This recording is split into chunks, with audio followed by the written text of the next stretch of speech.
ప్రభువైన యేసుక్రీస్తు నామంలో మీకు అందరికీ శుభాభివందనాలు. మీరు మీ కుటుంబం అంతా కూడా యేసుక్రీస్తు నామంలో వర్ధిల్లాలి, అభివృద్ధి పొందాలి, అన్ని విషయాల్లో దీవించబడాలి. ఎవరైతే ఆయనకు భయపడి ఆయన నామముందు భయభక్తులు కలిగి ఎవరైతే ఉంటారో ఆ కుటుంబం దీవించబడుతుంది, ఆ కుటుంబం ఆశీర్వదించబడుతుంది. ఆ కుటుంబంలో సమస్యలన్నింటినీ దేవుడు సమాధానంగా మార్చి ఎల్లప్పుడూ తన దూతలకు ఆజ్ఞాపించి అపాయం ఏమీ రాకుండా కాపాడే దేవుడే నువ్వు ఆరాధిస్తున్న దేవుడు. మనం నమ్మిన దేవుడు నమ్మదగినవాడు.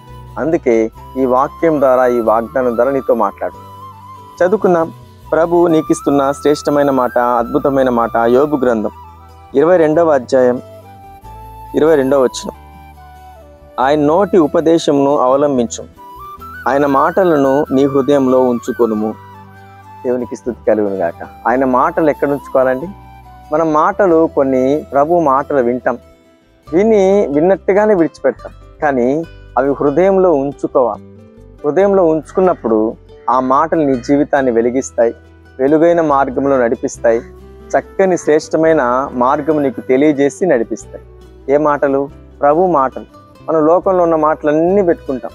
ఆ మాటలు నిన్ను చెడగొడతాయి, పాడు మార్గంలో నడిపిస్తాయి, నువ్వు చెడిపోవడానికి అవకాశాలు ఎక్కువ కలిగిస్తాయి. అందుకే ఆ మాటలు నువ్వు తీసేసుకొని ప్రభువైన యేసుక్రీస్తు ఏ మాట నీతో మాట్లాడుతున్నాడో ఈ వాక్యపు మాటలు, ఈ వాక్యంలో ఉన్న వెలుగైన మాటలు నీ హృదయంలో ఉంచుకున్నప్పుడు నువ్వు వెలిగించబడతావు, దీవించబడతావు.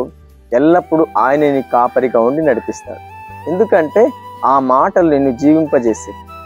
చూడండి, మరియా యేసుక్రీస్తు జన్మించిన తర్వాత కొంతమంది ఆ షిమ్యోను ప్రవక్త అనే ఒక ప్రవక్త ప్రవచిస్తాడు.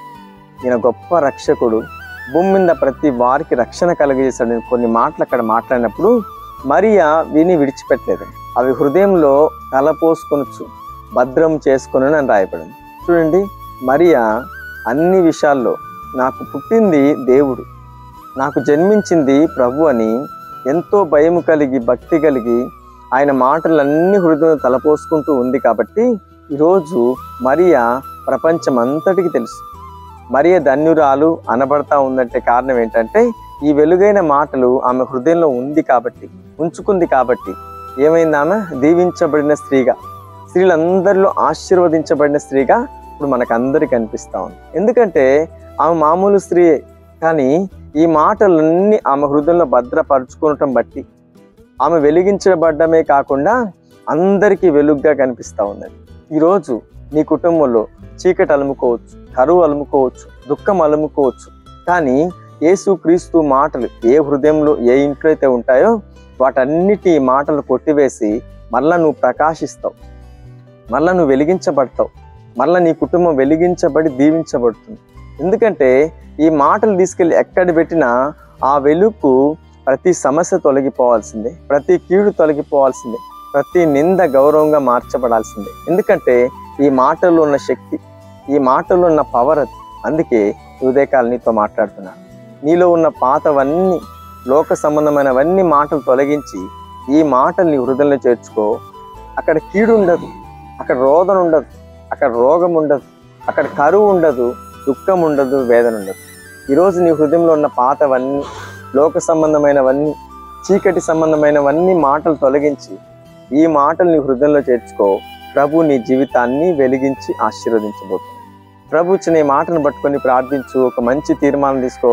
ప్రభు, ఇంతవరకు చెడు మాటలన్నీ నా హృదయంలో పెట్టుకున్నాను, ఇక నుంచి నీ మాటలకు నా హృదయంలో స్థానం ఇస్తానని మంచి తీర్మానం తీసుకో.